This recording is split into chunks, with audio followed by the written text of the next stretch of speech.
क्या वह प्रेत लीला थी? यह घटना वर्ष 60 से 61 की है। मेरे परम मित्र रतनलाल सुरेका कलकत्ता में रहते थे। उनके यहाँ मेरा आना जाना अक्सर होता था। उनको किसी ने बतलाया कि यहाँ देव दोष है, इस कारण से आपको वंश वृद्धि नहीं हो रही है। एक दिन उन्होंने अपना विचार बनाया और काशी में मंदिर बनवाने की सोचा। भगवान श्रीराम के परम भक्त थे। मैंने कहा, यह तो अच्छी बात है, जो सहयोग होगा मैं करूंगा। उस समय बनारस में मेरा काफी अधिकारियों से परिचय था। जो बन सका मुझसे मैंने उनका सहयोग कर दिया और आज वह मंदिर मानस मंदिर के नाम से प्रसिद्ध है। सहयोग करने के कारण सुरेका जी का स्नेह और भी बढ़ गया। लेकिन मेरा उद्देश्य तो कुछ और ही था। बस साधु संतों को खोजता फिरता और अपनी जिज्ञासा को शांत करता। एक दिन पता चला मुर्शिदाबाद में कोई संत रहते हैं। उस समय मैं कलकत्ता में ही था। बस निकल पड़ा उस संत की खोज में। संत तो मिले नहीं, लेकिन मैं एक ऐसी भयानक प्रेत लीला में फंस गया कि बस माँ की कृपा थी जो आज सकुशल हूँ। उस घटना को मैं आज तक नहीं भूल पाया। आज भी जब उस घटना को याद करता हूँ तो एक बारगी मन सिहर उठता है। उस अजीबोगरीब घटना को मैं अपनी भाषा में यहाँ वर्णन कर रहा हूँ। अमावस की रात। धीरे धीरे रात गहरी होती जा रही थी। मुझे मयूराक्षी नदी पार करके बस स्टेशन तक जाना था। उस नाव का मैं अकेला यात्री था। यदि 7 बजे के पहले नहीं पहुंचता तो बस छूट जाएगी।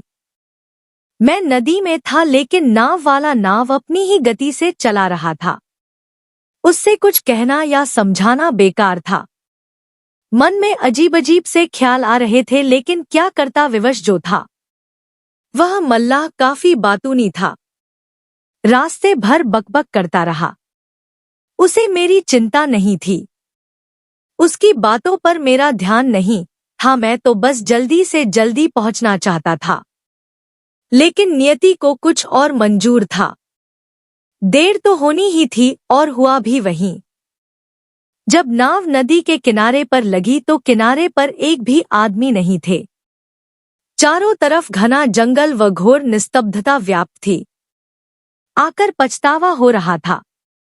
मैं नाव से उतर तो गया, लेकिन हिम्मत नहीं हो रही थी आगे जाने की। जो रास्ता बस अड्डे तक जाता था वह बीच का रास्ता काफी घने जंगलों से होकर गुजरता है। जंगली जानवरों का भी डर था और साथ में नक्सली लोगों का भी, जो कि अनजान आदमी को देखते तो लूटपाट करते और यहाँ तक कि हत्या भी कर देते थे। नाव जिस किनारे खड़ी थी वहीं पास में एक बांस का मचान सा था। उस स्थान को जहाज घाट कहते हैं। इस मचान पर चढ़कर चारों तरफ देखा कि मयूराक्षी नदी का निस्तब्ध जल चुपचाप बह रहा था।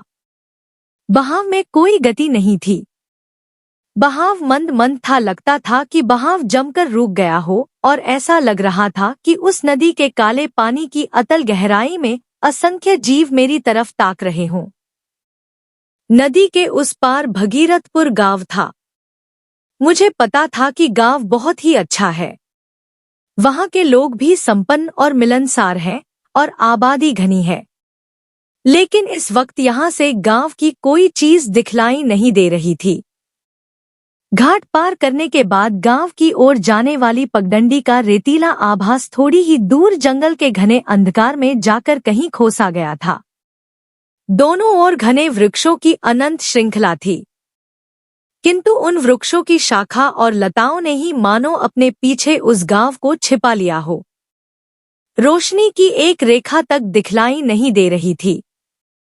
जब उस पार की ऐसी हालत थी तो इस पार का अंदाजा लगाना और भी कठिन था।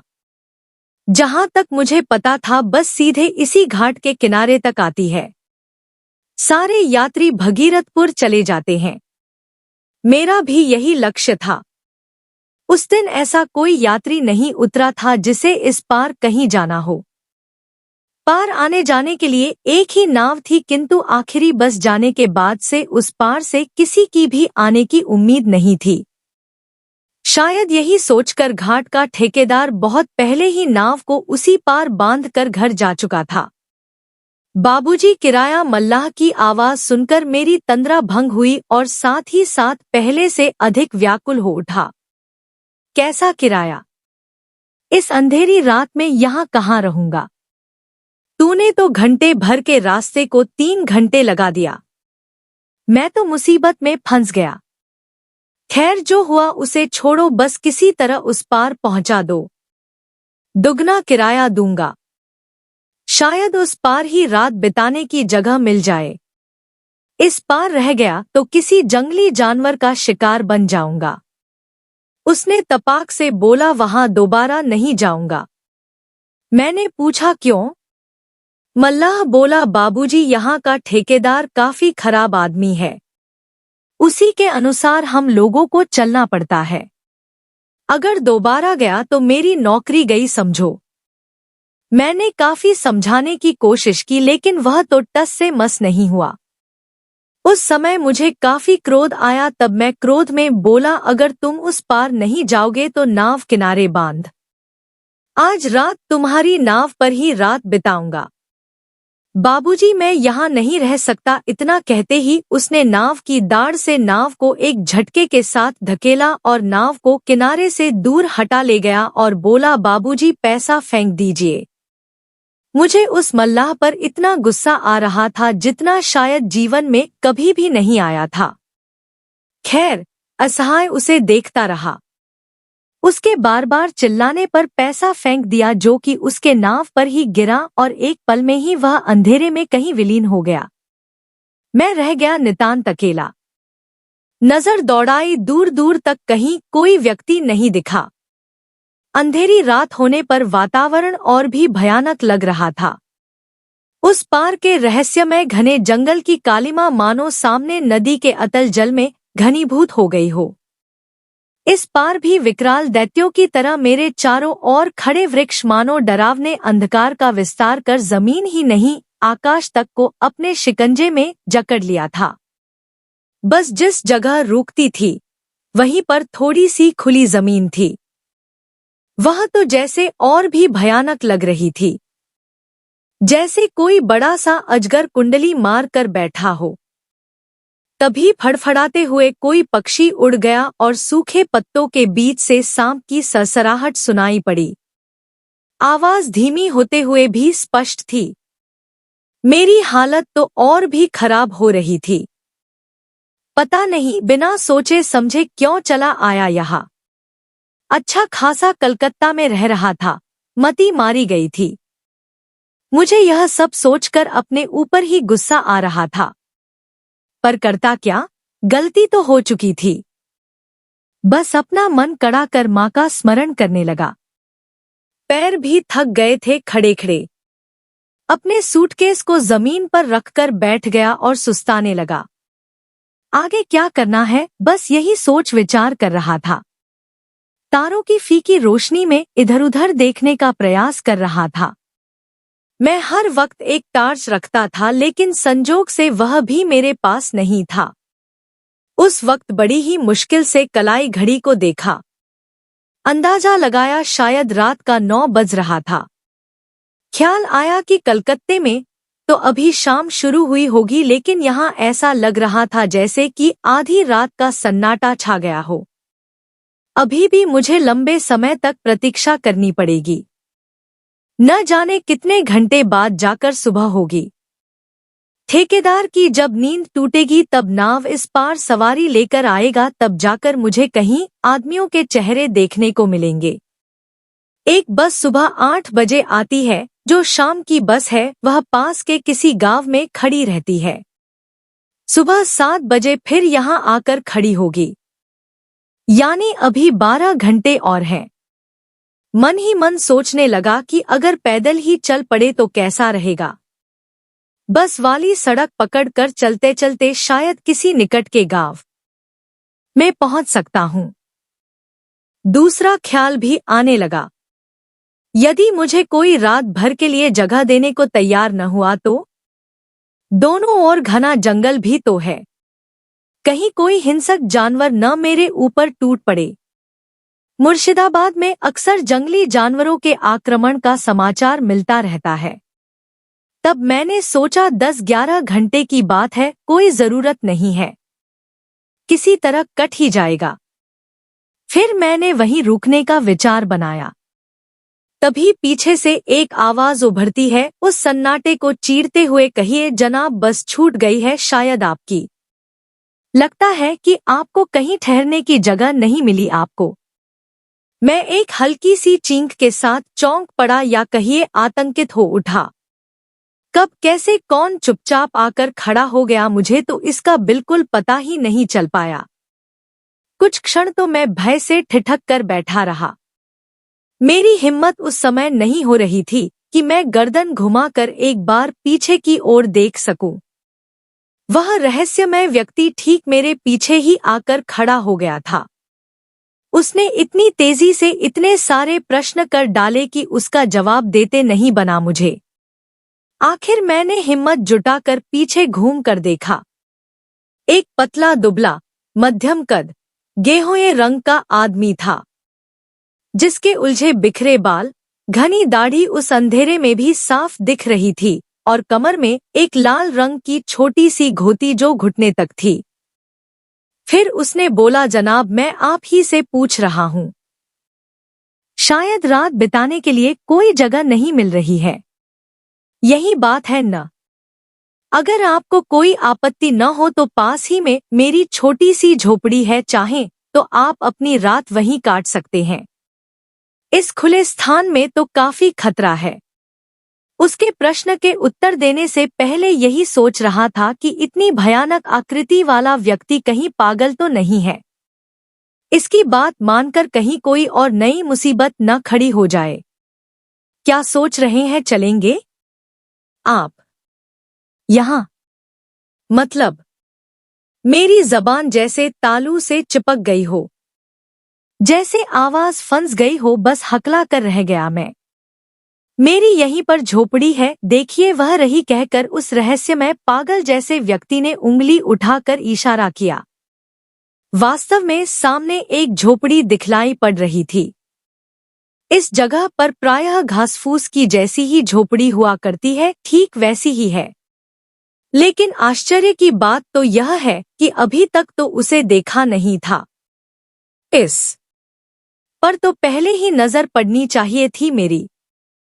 ऐसा कैसे हो गया? खैर, अपने दिमाग पर ज्यादा जोर नहीं दिया। शायद वह व्यक्ति मेरे मनोभाव को ताड़ गया। उसने हंसते हुए बोला, झोपड़ी में रोशनी नहीं है, इसलिए अंधेरे में आपको पता नहीं चला होगा। मैं भी झोपड़ी में नहीं था, नदी के किनारे जरा टहलने निकल पड़ा था। मुझे अंधेरे में घूमना बड़ा अच्छा लगता है, बड़ा ही आनंद आता है, अपार शांति का करता हूँ अनुभव। मैंने पूछा, क्या यहाँ जंगली जानवर नहीं आते? आते क्यों नहीं है, पर मुझे डर नहीं लगता। मैं मरने से नहीं डरता, और जरा आप ही बतलाएं कि डरने से भला क्या लाभ? एक न एक दिन तो सभी को मरना है। मैंने सोचा, यह आदमी तो पागल नहीं, समझदार लगता है। थोड़ी हिम्मत आई। चलो, एक से भले दो तो होंगे, इसी से बातें करके रात काट लेंगे। आइए चलें, झोपड़ी में बैठकर आराम से बातचीत करेंगे। बरसों हो गए किसी से बात किए हुए। इसका क्या मतलब, मैंने पूछा। रहस्यमय हंसी के साथ बोला, मैं यहाँ साधना करता हूँ, दिन भर साधना चलती है, बस रात में निकलता हूँ। जब मैं निकलता हूँ तो चारों तरफ सन्नाटा रहता है, कोई मिलता ही नहीं, किससे बातें करूं? अभी अभी आप पर नजर पड़ी, मैंने सोचा चलो कोई तो मिला बात करने वाला। आइए जनाब, चलते हैं। इतना कहकर वह आगे आगे चलने लगा और मैं भी यंत्रवत उसके पीछे पीछे लगा चलने। वह अनवरत बस बोलता जा रहा था। जब मैं झोपड़ी के पास पहुंचा तो देखा झोपड़ी के अगल बगल दो छोटे छोटे कमरे थे, सामने की ओर छोटा सा बरामदा था। भीतर की ओर और क्या था मैं देख नहीं सका, लेकिन बरामदा खूब साफ सुथरा था। वह आगे का रास्ता दिखलाता हुआ बारामदे तक पहुंचा तो झट से बोला, जनाब जरा रुके, अंदर दिया जला दूं। इतना कहकर मुझे बरामदे में ही छोड़कर दरवाजा खोलकर भीतर जा घुसा। धक्का देते ही दरवाजा एक अजीब सी आवाज करते खुल गया। भीतर घुसकर आश्चर्यजनक ढंग से उसने जल्दी से एक दिया जलाते हुए कहा, आइए भीतर आइए। कमरे में कोई विशेष सामान नहीं था। एक कोने में मां काली का फोटो, सामने कुछ तंत्र मंत्र संबंधित सामान बिखरा था। एक कोने में तख्त पर मैली सी चटाई बिछी हुई थी, लेकिन कमरे में अजीब सा माहौल था। सारा कमरा रहस्यमय लग रहा था। एक बार तो मन हुआ बाहर निकल जाए, लेकिन बाहर जाकर क्या करता? यहाँ तो कम से कम सुरक्षित तो था। लेकिन उस व्यक्ति के हाव भाव पर ध्यान रखे रहा और था सतर्क। सामने दीवार पर एक दो पुराने कपड़े पड़े थे, लाल रंग के, शायद उस व्यक्ति के साधना पूजा के होंगे। फोटो पर माला सूख चुकी थी। पूजा पाठ के सामान बिखरे पड़े थे। एक कोने में मिट्टी का घड़ा रखा हुआ था, ऐसा लग रहा था अभी अभी भरकर रख गया हो। एक कोने में मिट्टी का दीपक जल रहा था। पीली मंद रोशनी कमरे के वातावरण को और भी रहस्यमय बना रही थी। जब उस व्यक्ति का चेहरा देखा उस पीली रोशनी में, तो वह और भी भयानक लग रहा था। उलझे बाल, काली दाढ़ी जो उसके गले तक फैली थी, वही लाल धोती आधा पहने और आध लपेटे हुए, आंखें गूलर की तरह लाल धंसी हुई। उन काली दाढ़ी के बीच सफेद दांत कभी कभी दिख जाते जब वह बोलता। उसने जरा गंभीर होकर बोला, बैठिए जनाब, बस यही चौकी है, इशारा किया उस ओर। फिर कुछ देर चुपचाप खड़े रहने के बाद मैं चौकी पर बैठ गया। शरीर को थोड़ा आराम मिला। फिर वह व्यक्ति दोनों हाथों को रगड़ते हुए और रहस्यमय तरीके से मुस्कुराते हुए कहा, मेरे पास बढ़िया बिस्तर नहीं है। आपको अपने ही सूटकेस को सिरहाने लगाकर सोना पड़ेगा। आपके खाने के लिए मेरे पास कुछ भी नहीं है। क्या आप शराब पीते हैं? वहीं सामने पड़ा है।